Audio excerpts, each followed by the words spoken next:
Hello guys and welcome back to MS Tech Tutorials, and in today's video I'm going to be going over how to fix the Final Fantasy Rebirth low level fatal error on PC, and let's get straight into the video.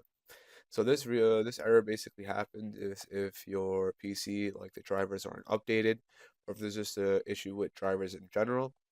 So all you have to do is basically just update the drivers, and this is how to do it on NVIDIA. Just go over to GeForce Experience. You should automatically have it downloaded. If not, you can go into the Google bar or Google browser and just type in GeForce Experience, and then you can download it from there.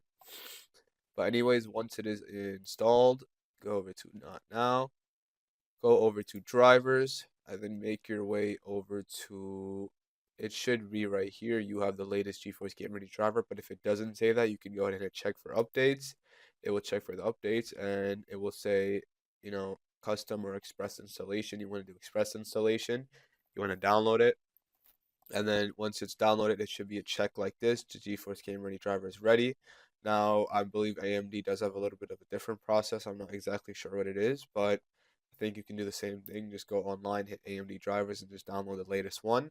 Other than that, you can go ahead and X out of GeForce Experience. I recommend restarting your PC right after as well, and then you guys should be good to go. And then you can go ahead and start up Final Fantasy, and that is it for the video. So that is it for the video. Thank you guys for watching. Make sure to give the video a thumbs up, subscribe to the channel, and have a great day.